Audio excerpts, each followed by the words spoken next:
मेरा नाम शिल्पा है। मेरी 16 साल की बेटी अंधी थी, जिसकी वजह से मैं बहुत परेशान रहती थी। जगह जगह लेकर उसे घूमती फिरती थी, मगर कोई फायदा नहीं हुआ था। एक दिन मेरी नंद ने तांत्रिक बाबा के बारे में बताया था, जो बहुत फेमस था। मैं अपनी बेटी को 70 साल के बूढ़े तांत्रिक बाबा के पास लेकर आ गई थी, तो वो कहने लगा, तुम कल शाम को अपने घर का दरवाज़ा खुला रखना, मैं तुम्हारी बेटी के लिए दवाई लेकर आऊँगा। मैंने उसकी बात मानकर अपने घर का दरवाज़ा खुला रखा था। शाम के 6 बज चुके थे जब बाबा हमारे घर पर आया और उसने अपने थैले से निकालकर हमें 2 पुड़िये दे दी और कहने लगा कि इसे पानी में मिलाकर पी लो, उसके बाद तुम्हारी बेटी देखने लगेगी। हमने खुशी खुशी उस दवाई को पानी में मिलाकर पी लिया। दवाई पीते ही हमारी आंखों के सामने अंधेरा छाने लगा था और हम बेहोश हो गए थे। जैसे ही हमारी आंख खुली तो ये देखकर हमारे पैरों तले से ज़मीन निकल गई कि हमारी बेटी तो बहुत बुरी हालत में वहाँ पर मौजूद थी। मेरी शादी को 4 साल हो गए थे, लेकिन अभी तक मेरे पास कोई औलाद नहीं थी। मैंने बहुत सारे डॉक्टर्स का इलाज किया था, लेकिन जब मेरी शादी का 5वां साल लगा तो मैं प्रेग्नेंट हो गई थी। मेरे लिए ये बहुत बड़ी खुशी थी और मेरी खुशी का कोई ठिकाना नहीं था। औलाद हासिल करने के लिए मैंने बहुत सारे जतन किए थे। मैंने बहुत सारे डॉक्टर्स का ट्रीटमेंट किया था। इस सब में मेरे पति ने मेरा हमेशा साथ दिया था। मेरे पति बहुत ही अच्छे इंसान थे। उन्होंने हमेशा मेरा ख्याल रखा था। मेरे ससुराल में मेरे ससुराल वाले मुझे औलाद न होने पर बहुत ताने दिया करते थे। वो लोग मुझे बांझ समझते थे। मैं इन बातों से बहुत तंग आ गई थी। मैं तो अब हिम्मत ही हार गई थी और अपने पति से भी कह दिया था कि तुम चाहो तो दूसरी शादी कर सकते हो, मैं तो तुम्हें औलाद की खुशी नहीं दे पाऊंगी। मगर वो मेरी बातों को इग्नोर किया करते थे। वो कहते थे कि अगर भगवान हमें औलाद देगा तो दे देगा, ज़रूरी नहीं है कि मेरी दूसरी शादी करने पर भी मुझे औलाद मिल जाएगी। अगर उससे भी नहीं हुई तो फिर मैं क्या करूँगा। भगवान ने आखिरकार मेरी सुन ही ली थी। मेरे घर नन्ही सी परी ने जन्म लिया था। मेरी और मेरे पति के तो खुशी के ठिकाने ही नहीं थे। मैं सारा सारा दिन अपनी बेटी को गले से लगाए रखती थी। यहाँ तक कि मेरे पति भी बेटी को गोद में लेने के लिए तरस जाते थे। मैं अपनी बेटी को हमेशा एक्सपेंसिव कपड़े पहनाती थी और घर में उसकी ज़रूरत का हर सामान मौजूद था। मेरी बेटी का बचपन बहुत अच्छा गुजरा था और फिर वो 4थे साल में लग गई थी, मगर अभी तक उसने देखना शुरू नहीं किया था। हम उसके सामने कुछ भी करते तो उसे पता ही नहीं चलता था। मैं पिंकी की माँ थी, इसीलिए सारी बातें इग्नोर करती थी, मगर पड़ोस की औरतें बार बार आकर मुझे एहसास दिलाया करती थीं कि तुम्हारी बेटी 4 साल की हो गई है, अभी तक कुछ देख नहीं सकती। क्योंकि मेरी बेटी के साथ जितने भी लोगों के बच्चे मोहल्ले में पैदा हुए थे, वो सब के सब अपनी आंखों से साफ साफ देखते थे। मुझे इन बातों ने बहुत ज़्यादा डरा दिया था, मगर मैं अभी तक किसी के साथ अपना दर्द शेयर नहीं कर पाई थी, क्योंकि मैं ऐसे मोहल्ले में रहती थी जहाँ पर इंसान के अंदर किसी तरह की कमी होने पर उसका वही नाम पड़ जाता था। ये सोचकर ही मेरा पूरा शरीर कांप जाता था कि लोग मेरी बेटी को अंधी कहा करेंगे। ये बातें सोच सोचकर मेरा दिल घबरा जाता था। मेरे पति भी ये बात अच्छे से नोटिस करते थे। वो मुझसे कहते थे, क्या बात है शिल्पा, तुम हमेशा इतनी परेशान सी क्यों लगती हो। मेरे पति ने जब मुझसे पूछा तो मैं फूट फूट कर रोने लगी थी। मैं कहने लगी, मुकेश, हमारी बेटी 4 साल की हो गई है, मगर अभी तक वो कोई चीज़ भी क्यों नहीं देख पाती है। पड़ोस की औरतें मुझे डराती हैं और अजीब अजीब तरह की बातें करती हैं कि शायद हमारी बेटी अंधी है। अब तो मुझे भी यही लगने लगा है, क्योंकि मेरी बेटी इतनी बड़ी हो गई है, अभी तक कुछ देख नहीं पाती। वो मेरी तरफ देखकर मुस्कुराने लगे और कहने लगे, शिल्पा, तुम्हें क्या हो गया है, तुम तो सच में पागल हो गई हो। न जाने कब से ये बातें अकेले ही बर्दाश्त कर रही हो। तुमने अगर मुझसे पहले कहा होता तो हम दोनों मिलकर इस बात का कोई ना कोई हल निकाल लेते। मैं झट से कहने लगी, तो फिर मुझे बताओ, क्या हल निकाला है आपने। मुकेश कहने लगे, मैं कल ऑफिस नहीं जाऊंगा, हम दोनों अपनी बेटी को डॉक्टर के पास लेकर जाएंगे। आंखों की रोशनी के लिए शहर में बहुत अच्छे अच्छे डॉक्टर हैं, तुम देख लेना, मेरी बेटी की आंखों की रोशनी वापस आ जाएगी और वो भी देखने लगेगी। डॉक्टर सारा चेकअप करके हमें बता देगा कि हमारी बेटी के साथ क्या परेशानी है। मैं मुकेश की बात सुनकर खुश तो हो गई थी, लेकिन फिर भी अभी मेरे दिल में एक बात आ रही थी। मैं कहने लगी, मुकेश, अगर डॉक्टर ने कह दिया कि हमारी बेटी जन्म से ही अंधी है तो हम क्या करेंगे? मुकेश कहने लगे, तो हम कुछ नहीं करेंगे। हम भगवान की कृपा से उसका यही शुक्रिया अदा करेंगे कि उसने हमें बेटी तो दी है। और तुम्हें पता है कि कितने सालों बाद हमें औलाद मिली थी, हमारी बेटी के रूप में, जिसके लिए हम तरस रहे थे। अब अगर उसमें कोई कमी है तो ये भी भगवान की कोई मर्जी है। और हाँ, हमें हर हाल में अपने भगवान की मर्जी को एक्सेप्ट कर लेना चाहिए। मैं अपने पति की बात पर एग्री थी। मैंने उनकी बात पर सिर हिला दिया और कमरे से बाहर निकलकर किचन के कामों में बिजी हो गई। किचन में काम करते टाइम पर मैं ये सोच सोच कर परेशान हो रही थी कि कहीं ऐसा न हो कि मेरी बेटी जन्म से ही अंधी हो। सारा दिन मैंने कुछ खाया भी नहीं था। टेंशन की वजह से मुझे कुछ अच्छा नहीं लग रहा था और रात को ढंग से नींद भी नहीं आ पा रही थी। मुझे अपनी बेटी से बहुत प्यार था। मुझे अपनी बेटी की आने वाली जिंदगी की हमेशा फिक्र लगी रहती थी कि अगर वो ऐसे ही अंधी रही तो आने वाले टाइम में उसकी शादी कैसे होगी, कौन उसे अपनाएगा। और भगवान से गिड़गिड़ाकर प्रार्थना करती रही कि मेरी बेटी अपनी आंखों से देखने लगे और उसके साथ कोई बड़ी परेशानी न हो। सुबह जब मैं उठी तो मेरे सर में बहुत तेज दर्द हो रहा था। रो रो कर मेरी आंखें भी सूज चुकी थीं। हॉस्पिटल जाना मुझे ऐसा लग रहा था जैसे मुझे किसी बहुत बड़ी मुसीबत के पास लेकर जाया जा रहा है। फिलहाल सुबह के 11 बज रहे थे। मेरे पति ने कहा, मैं शहर के सबसे बड़े डॉक्टर से अपनी बेटी के लिए सारी इन्फॉर्मेशन लेकर आ गया हूँ। तुम जल्दी से तैयार हो जाओ और पिंकी को भी तैयार कर लो, हम डॉक्टर के चल रहे हैं। मेरी बेटी बहुत अच्छी थी, उसने कभी भी मुझे तंग नहीं किया था। मैं उससे जैसा कहती वो वैसा ही कर लिया करती थी। भले से ही उसे आंखों से दिखाई नहीं देता था, लेकिन वो हर चीज महसूस करके अपने खिलौनों के साथ खेलती रहती थी। वो मोहल्ले के बाकी बच्चों की तरह जिद भी नहीं किया करती थी। मैंने अपनी बेटी को प्यारी सी फ्रॉक पहना दी, जिसको पहनकर वो बहुत प्यारी लग रही थी, और मैं भी तैयार हो गई। उसके बाद हम डॉक्टर के पास चले गए। डॉक्टर ने मेरी बेटी की आंखों का पूरा चेकअप कर लिया था। चेकअप करने के बाद वो कहने लगा, आपकी बेटी के साथ कोई परेशानी नहीं है। जैसे जैसे आपकी बेटी की उम्र बढ़ती चली जाएगी वैसे वैसे उसकी आंखों की रोशनी भी आ जाएगी। कुछ बच्चों की आईसाइट वीक होती है, इसी वजह से वो थोड़ा देर से देख पाते हैं। आप फिक्र मत कीजिए, आपकी बेटी की भी आंखों की रोशनी वापस आ जाएगी। बस आपको अपनी बेटी का ख्याल रखना होगा। मैं अभी के लिए थोड़ी सी दवाइयाँ दे रहा हूँ। आपकी बेटी की आंखों की रोशनी धीरे धीरे साफ होने लगेगी। इसके अलावा हमारे पास काफ़ी सारी फैसिलिटीज़ भी मौजूद हैं। आप चाहें तो अपनी बेटी को हमारे आई सेंटर भेजकर उसकी ट्रेनिंग करवा सकते हैं। आप हर हफ्ते अपनी बेटी को हमारे क्लिनिक पर ले आइएगा। आपकी बेटी धीरे धीरे देखने लगेगी। डॉक्टर की बात सुनकर मुझे ऐसा लगा था जैसे किसी ने मेरे कंधों से बहुत भारी बोझ उतार दिया हो। मैं बहुत खुश हो गई थी और मुझे उम्मीद की किरण नजर आने लगी थी।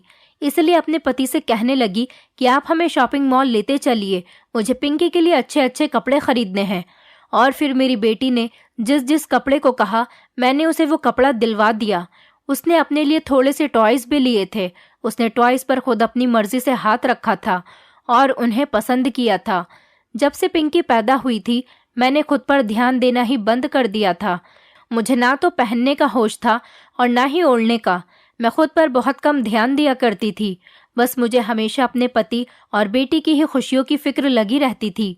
फिलहाल अब तो मैं खुश रहने लगी थी क्योंकि डॉक्टर ने मेरी टेंशन थोड़ी कम कर दी थी। इसी तरह से वक्त गुजरता चला गया।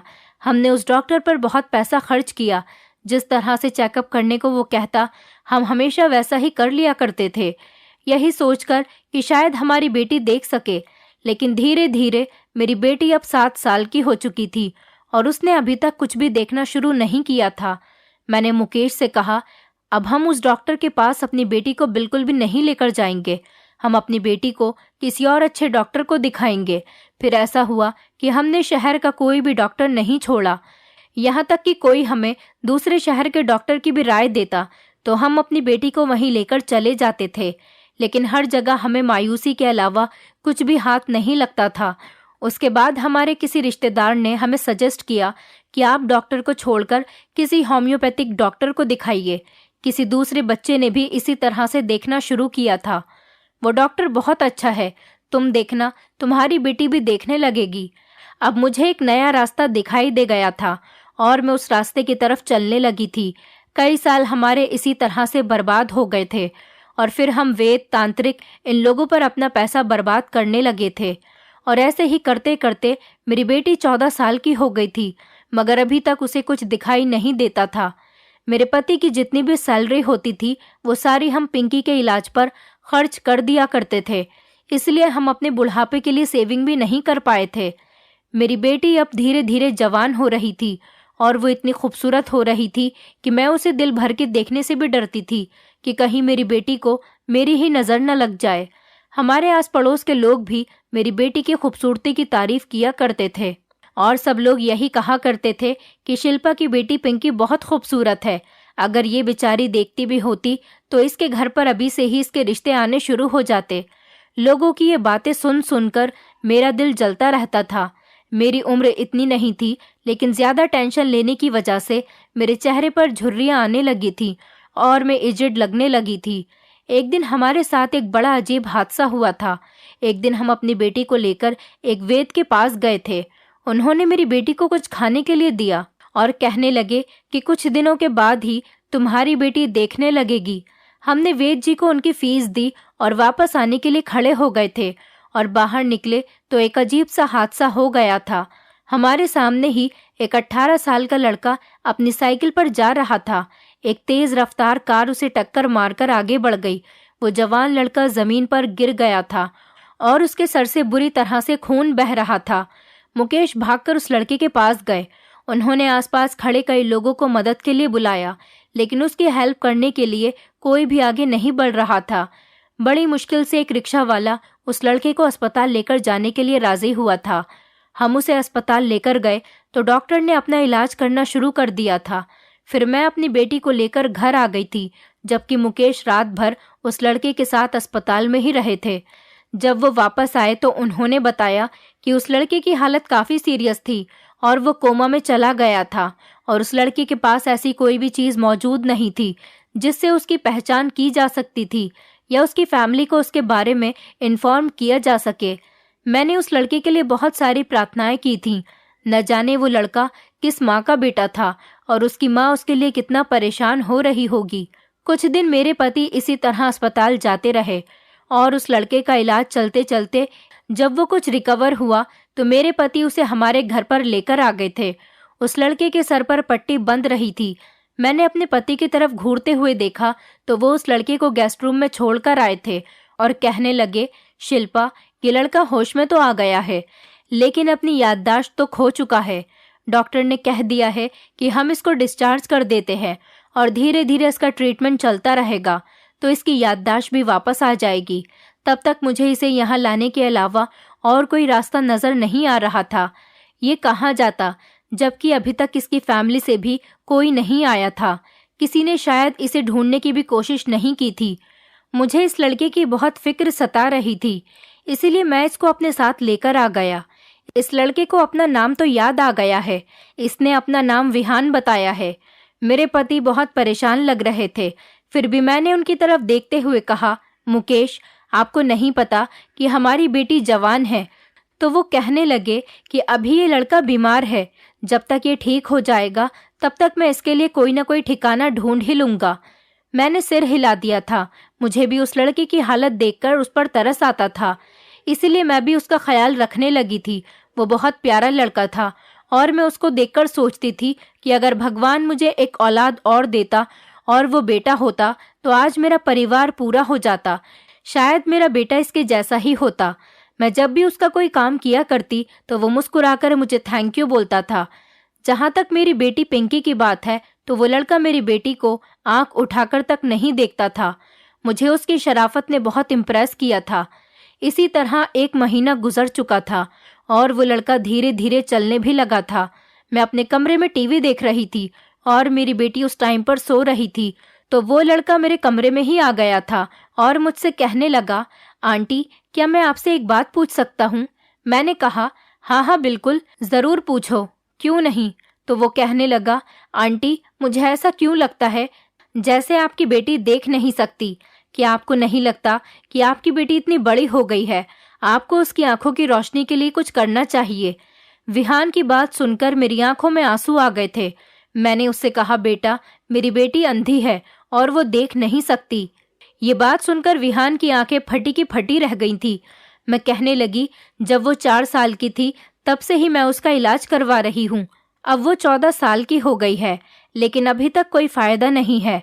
उसने सिर हिला दिया और कहने लगा, आंटी, जब इलाज से कोई फायदा नहीं हुआ तो आपने अपनी बेटी का इलाज अभी तक बंद क्यों नहीं करवा दिया? अगर आप इसे भगवान की मर्जी समझकर एक्सेप्ट कर लेती तो शायद आपको अभी तक सुकून मिल जाता। मुझे विहान की ये बातें सुनकर बहुत गुस्सा आने लगा था और मैं चिल्लाकर उससे कहने लगी, तुम्हारी हिम्मत कैसी हुई ऐसा कहने की? पिंकी मेरी इकलौती बेटी है। मैं तो मरते दम तक अपनी बेटी का इलाज करवाती रहूंगी जब तक वो ठीक नहीं हो जाती। वो तो फिर भी मेरी बेटी है, लेकिन हम तो तुम जैसे अनजान का भी इलाज करवा रहे हैं। और बस इतना ही नहीं, तुम्हें अपने घर में रहने के लिए भी जगह दी है और तुम्हारे साथ बिल्कुल अपनों जैसा ही बिहेव करते हैं। तुम्हें तो शायद याद नहीं, क्योंकि हमने देखा है तुम्हें एक तेज रफ्तार से आई हुई कार हमारी आंखों के सामने टक्कर मारकर गई थी और कोई भी तुम्हें बचाने के लिए आगे नहीं आ रहा था और तुम्हारे बचने के भी चांसेस नहीं थे। मेरे पति ने तुम्हारी मदद की, तो क्या हम तुम्हें वहां पर मरा हुआ छोड़कर वापस चले आते? और अब तुम्हारी याददाश्त जा चुकी है और हमें नहीं पता कि तुम्हारा इलाज कब तक चलेगा। तो क्या तुम्हारा इलाज ये सोचकर बंद कर दें कि इसमें भी भगवान की मर्जी है और तुम्हें अपने घर से निकाल दें? मेरी जवान बेटी घर में मौजूद होते हुए भी हमने तुम्हें अपने घर में रहने के लिए जगह दी। विहान की बात तो सीधा मेरे दिल पर जाकर लगी थी, क्योंकि जो बात विहान ने मुझसे कही थी, ऐसी बात आज तक मुझे किसी ने नहीं कही थी। और फिर वो अनजान लड़का, जिसे इस बात का बिल्कुल अंदाजा ही नहीं था कि मैं किस तरह से अपनी बेटी को देख देख कर तकलीफ में रहती हूँ और किस तरह से हालात का सामना करती हूँ, वो मुझे ऐसी राय कैसे दे सकता था? मैं इतने गुस्से में हो गई थी कि बिना कुछ सोचे समझे ही बोलती चली जा रही थी। विहान के तो चेहरे का रंग ही उड़ गया था। वो कहने लगा, आंटी, मेरा मकसद आपका दिल दुखाना नहीं था। अगर आपको मेरी बात बुरी लगी है तो मैं आपसे माफ़ी मांगता हूँ। मैं पहले से काफ़ी बेहतर हो चुका हूँ और जहाँ तक मेरी याददाश्त की बात है, वो भी धीरे धीरे वापस आ ही जाएगी। लेकिन तब तक मैं आप लोगों पर बोझ बनकर नहीं रहना चाहता। मुझे यहाँ से जाना ही होगा। मुझे पता है कि आप लोग एक इज्जतदार और शरीफ मोहल्ले में रहते हैं और आपकी जवान बेटी भी है। लोगों को इल्ज़ाम लगाते हुए ज़्यादा देर नहीं लगती, इसीलिए मैं यहाँ से जा रहा हूँ। मैं अंकल के सामने तो यहाँ से नहीं जा सकता, वरना वो मुझे रोक लेंगे और जाने नहीं देंगे। आप उनको मेरी तरफ से थैंक यू बोल देना। जिंदगी रही तो आप लोगों से मेरी फिर मुलाकात होगी और आप लोगों के साथ रहकर मुझे बहुत अच्छा लगा। इतना कहकर विहान मेरे पास से उठकर चला गया था। मैं अभी तक गुस्से में ही बैठी हुई थी कि विहान ने आखिर मुझसे ऐसा क्यों कहा था कि मुझे अपनी बेटी की मजबूरी भगवान की मर्जी समझकर एक्सेप्ट कर लेनी चाहिए। उसने मुझे दिलासा क्यों नहीं दिया और ये क्यों नहीं कहा कि आंटी, आपकी बेटी एक न एक दिन ठीक हो जाएगी और गर्व है आप जैसी माँ पर जिसने अभी तक हिम्मत नहीं हारी।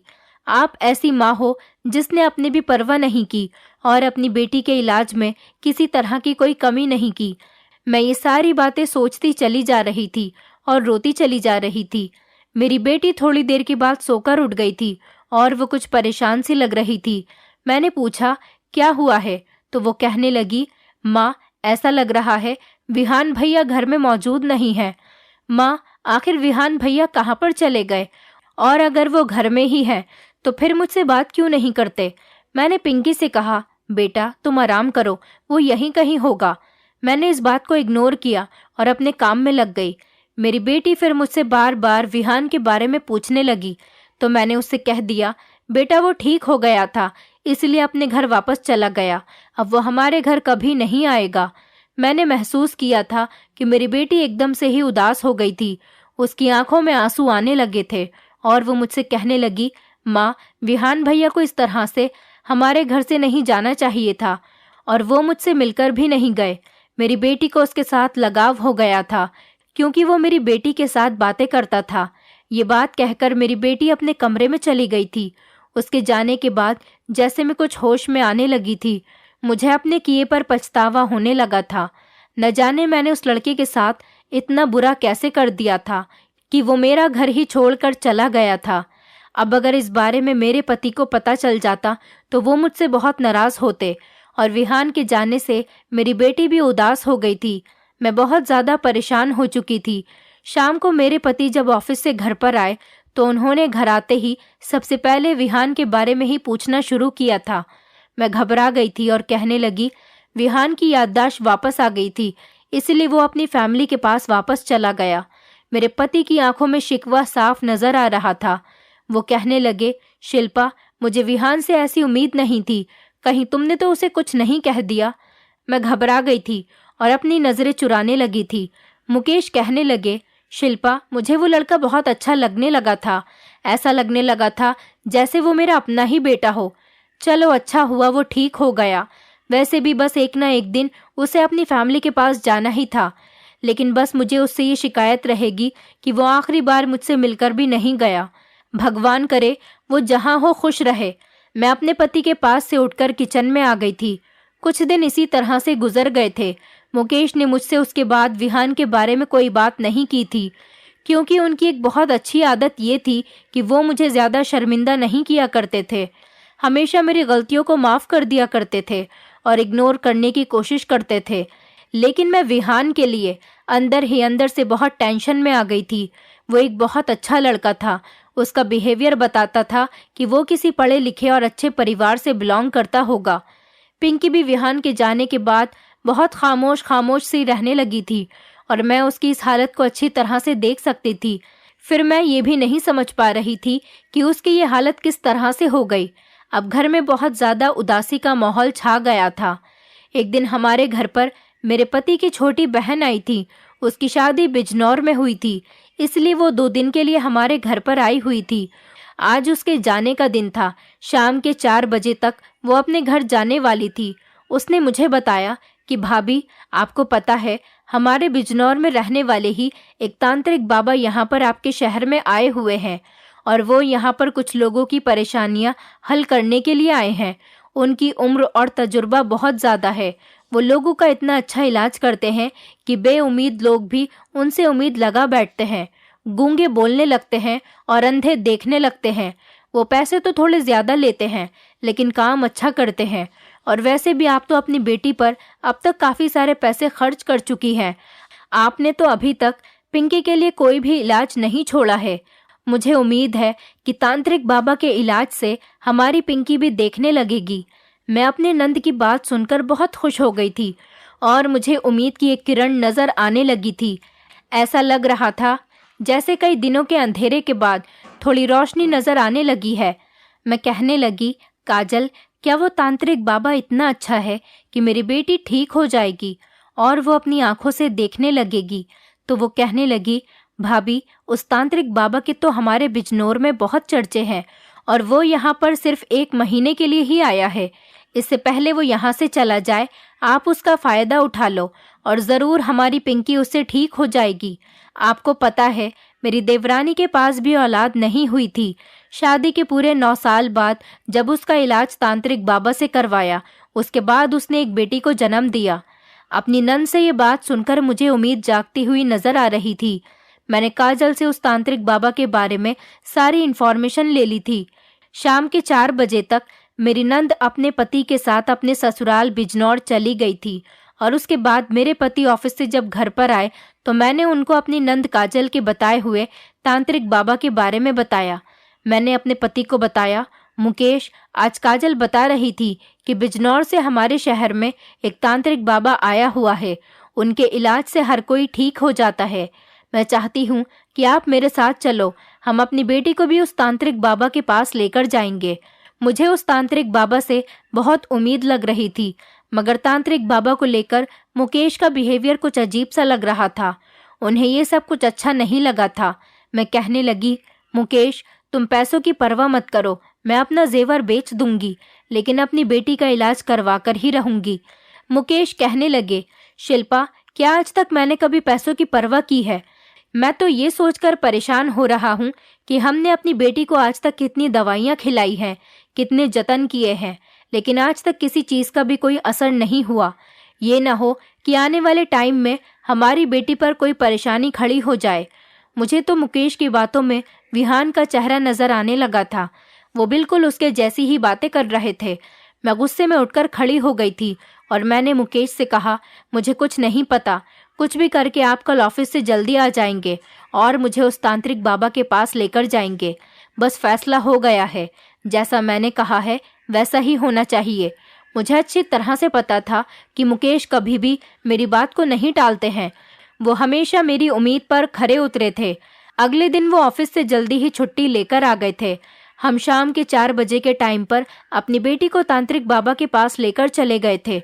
हैरत की बात तो ये थी कि आज पिंकी भी हमारे साथ चलने के लिए मना कर रही थी। कह रही थी, माँ, मैं अपना इलाज करवाते करवाते थक गई हूँ, अब मुझे कहीं नहीं जाना। जो कमी मेरे अंदर है मैंने उसको एक्सेप्ट कर लिया है, अब आप मुझे मेरे हाल पर छोड़ दो। अपनी बेटी की ये बात सुनकर मेरी आंखों में आंसू आ गए थे। मैं अपनी बेटी को ले जाने के लिए उसके आगे हाथ जोड़कर खड़ी हो गई और कहने लगी, बेटी, आज मुझे एक आखिरी बार मौका दे दो, उसके बाद मैं तुम्हें कहीं भी जाने के लिए नहीं कहूंगी। वो मेरी बात मान गई थी और हम तांत्रिक बाबा की दुकान तक चले गए थे। वहां पर तो बहुत ज्यादा भीड़ लगी हुई थी। ऐसा लग रहा था जैसे हमारा नंबर तो बहुत टाइम बाद आने वाला है। मैंने अपने पति की तरफ देखा और कहने लगी, देखा आपने, यहाँ पर कितनी भीड़ है।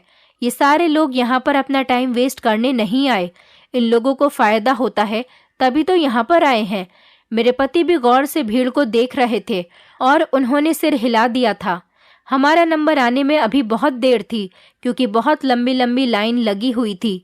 7 बज चुके थे तब कहीं जाकर हमारा नंबर आया था। हम बाबा के पास पहुंचे तो हमने अपनी बेटी पिंकी को आगे कर दिया और उनको बताया कि मेरी बेटी बचपन से ही अंधी है। मैं चाहती हूँ कि मेरी बेटी की आंखों की रोशनी वापस आ जाए और वो इस दुनिया को देख सके।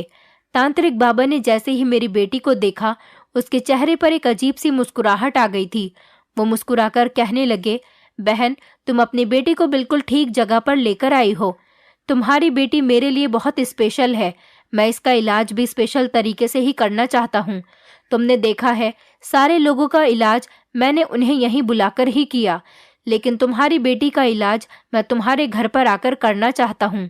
मुझे अपना एड्रेस बता दो ताकि मैं तसल्ली के साथ इस लड़की का इलाज कर सकूं। मेरे पति ने एक एक पर्ची पर उनको हमारे घर का एड्रेस लिखकर दे दिया। बाबा मेरी तरफ देखकर कहने लगे, देखना बहन, तुम्हारी बेटी की आंखों की रोशनी जल्द ही वापस आ जाएगी। उसके बाद तुम्हें सबको मेरे बारे में बताना है ताकि ज्यादा से ज्यादा लोग मेरे पास आ सके और सेहतमंद हो सके।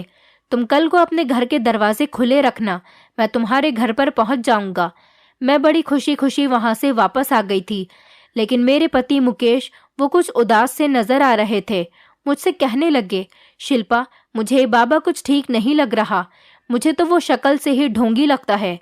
मैंने उनको डांट दिया और कहने लगी, मुकेश, आप भी हद करते हैं।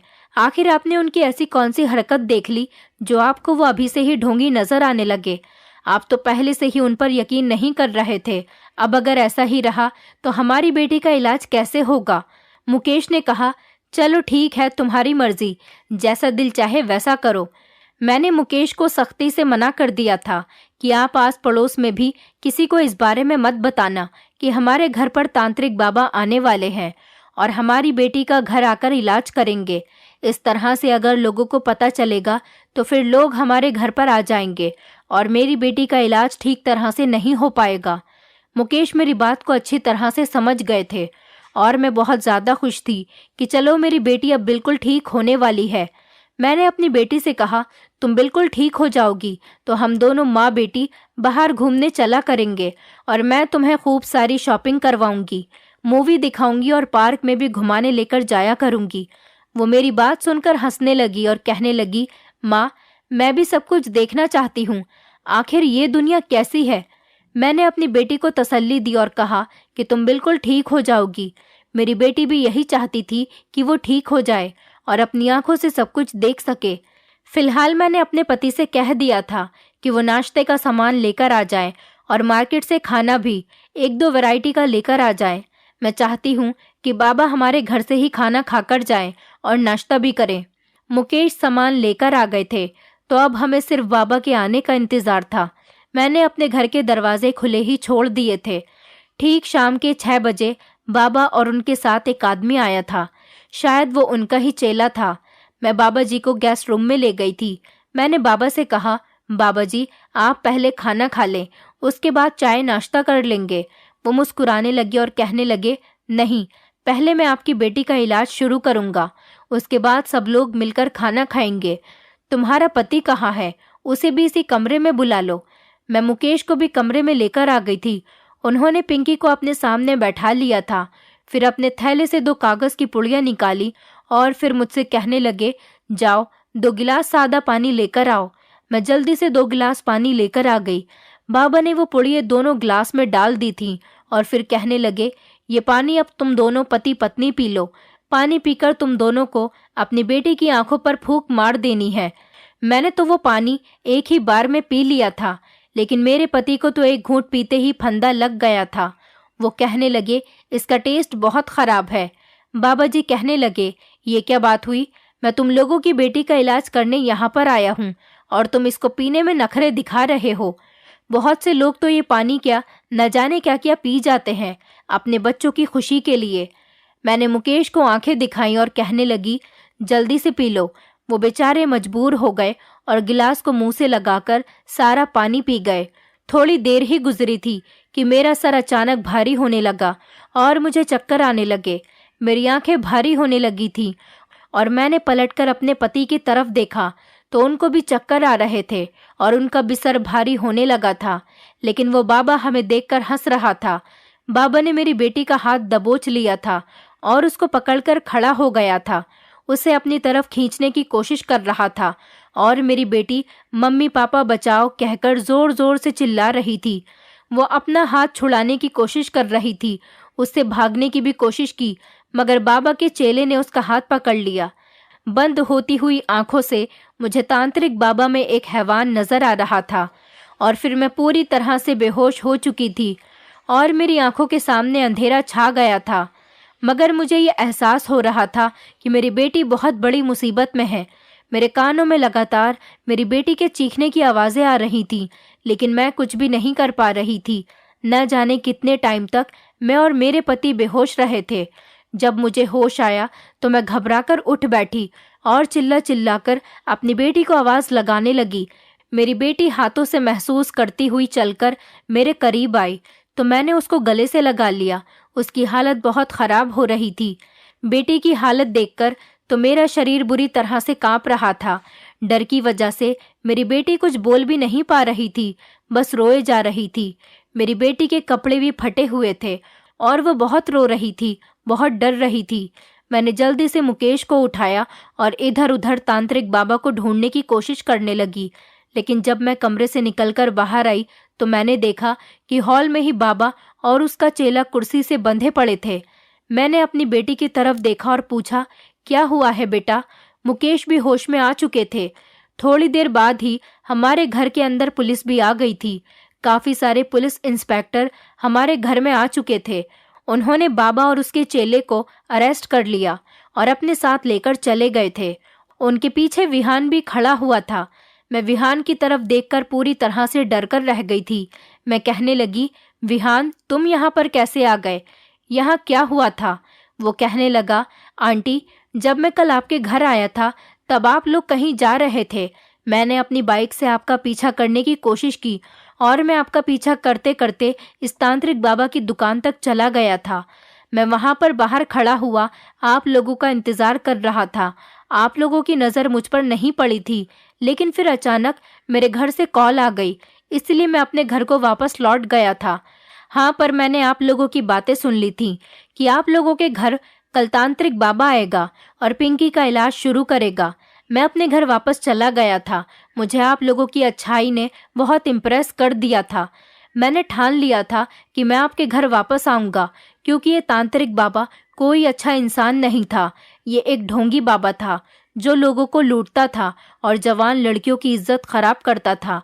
एक दिन मुझे पता चला था कि इस झूठे तांत्रिक बाबा को बिजनौर से भी फ्रॉड की वजह से निकाल दिया गया था। इसीलिए मैंने प्लानिंग की हुई थी कि अगर ये बाबा आपके घर पर कोई गड़बड़ी करेगा तो मैं फौरन इसको पुलिस के हवाले करवा दूंगा। इसलिए मैं दीवार से कूदकर आपके घर के अंदर आ गया था और ये बाबा आप लोगों के साथ जो भी कर रहा था वो सब कुछ देख रहा था। जब इस बाबा ने आप लोगों को बेहोश कर दिया था तो मैं भी तभी पुलिस को कॉल कर चुका था। आपके बेहोश हो जाने के बाद ये दोनों पिंकी के साथ जबरदस्ती कर रहे थे। मैंने अपने एक दोस्त के साथ मिलकर इस तांत्रिक बाबा और इसके चेले को पकड़कर कुर्सी से बांध दिया था। भगवान ने हमारी पिंकी को बचा लिया था और मैं पिंकी को समझा रहा था कि उसे डरने की कोई ज़रूरत नहीं, उसका भाई अब आ गया है। मैंने आप लोगों को होश में लाने की बहुत कोशिश की, लेकिन आप लोग होश में नहीं आ सके। जब थोड़ी देर के बाद आप लोग होश में आ गए तो पुलिस भी आ गई और उन दोनों को पकड़कर ले गई। मैं विहान की बातें सुनकर फूट फूट कर रोने लगी थी। मैं कहने लगी, विहान मुझे माफ़ कर दो, भगवान तुम्हारा भला करे। तुमने आज हमारी इज्जत को बचा लिया है और मेरी बेटी की जान भी बच गई। विहान कहने लगा, आंटी आपको उस दिन भी मेरी बात बहुत बुरी लग गई थी, मगर सच तो यही है कि भगवान ने कुछ सोच समझकर ही पिंकी की आंखों की रोशनी नहीं दी। आप भगवान की मर्जी को ही अपनी मर्जी बना लीजिए और उसकी मर्जी के आगे आपको हथियार डाल देने चाहिए। आपको हर किसी ने लूटा है, मगर क्या फायदा हुआ? अभी तक पिंकी देखने तो नहीं लगी ना। मैं रोते हुए विहान से कहने लगी, तुम्हारे जैसी बात आज तक मुझे किसी ने नहीं कही थी। बस लोग मुझे डॉक्टर बाबा या फिर वेद का ही सजेशन दिया करते थे और मैं लोगों की बातों में आती रहती थी। जो जैसा कहता वैसा ही कर लिया करती थी, क्योंकि बेटा मैं एक माँ हूँ और एक माँ अपनी औलाद की खुशी के लिए सब कुछ कर सकती है। लेकिन किसी ने मुझे ये नहीं बताया था कि भगवान की मर्जी में ही हमें भी राजी रहना चाहिए। तुम मुझे माफ़ कर दो। मैंने विहान के सामने हाथ जोड़ लिए थे। उसने जल्दी से मेरे हाथ पकड़ लिए और कहने लगा कि नहीं नहीं आंटी, आप ऐसा मत कीजिए, आप तो मेरी माँ हैं। मैंने भगवान से भी माफ़ी मांग ली थी। मेरे पति भी विहान से मिलकर बहुत खुश हो गए थे। फिर विहान ने अपने बारे में बताया कि किस तरह से उसकी याददाश्त वापस आ गई थी। उसने बताया कि जब वो हमारे घर से चला गया था तो उसको रास्ते में उसके दादा और पिता मिल गए थे, जो कि उसकी ही तलाश कर रहे थे। उन्हें लगा था कि उनका बेटा मर चुका है, लेकिन वो अपने बेटे को जिंदा और सही सलामत देखकर बहुत खुश हुए थे और विहान को अपने साथ अपने घर ले गए थे। जब वो लोग विहान को अपने घर लेकर गए तो वहां पर रहते रहते धीरे धीरे विहान सबको पहचानने लगा था और धीरे धीरे उसकी याददाश्त भी वापस आ गई थी। अब वो बिल्कुल नॉर्मल हो गया है, लेकिन याददाश्त वापस आने पर वो हमें नहीं भूला था। हम उसे उसी तरह से याद थे जिस तरह से हमने उसकी जान बचाई थी और उसे अपने घर में जगह दी थी। विहान ने हमें अपनी फैमिली से भी मिलवाया था। उसकी फैमिली काफ़ी अच्छी और पढ़ी लिखी थी। वो बहुत अमीर लोग थे। विहान ने मेरी बेटी को अपनी बहन बना लिया था और मेरे पति तो विहान को अपना बेटा ही मानते थे। मेरी जिंदगी में शायद अभी तक एक बेटे की कमी थी, जो कि विहान के आ जाने से पूरी हो गई थी। विहान के और हमारी फैमिली के रिलेशन काफ़ी अच्छे हो गए हैं। हम लोग एक दूसरे के साथ बहुत अच्छे तरीके से रहते हैं। मेरी बेटी भी विहान के साथ हमेशा बहन की तरह बिहेव करती है और अब देखते ही देखते मेरी बेटी 19 साल की हो गई। विहान की चाची को हमारी बेटी पिंकी बहुत पसंद आई थी, इसलिए उन्होंने अपने बेटे का रिश्ता मेरी बेटी के लिए भेज दिया था। और सबसे अच्छी बात तो यह है, जिस लड़के के लिए मेरी बेटी का रिश्ता आया था वो लड़का बोल नहीं सकता था। दोनों में ही एक न एक कमी थी, इसलिए वो दोनों एक दूसरे की कदर करने लगे थे। मैंने अपनी बेटी की शादी विहान के चाचा के बेटे के साथ कर दी थी।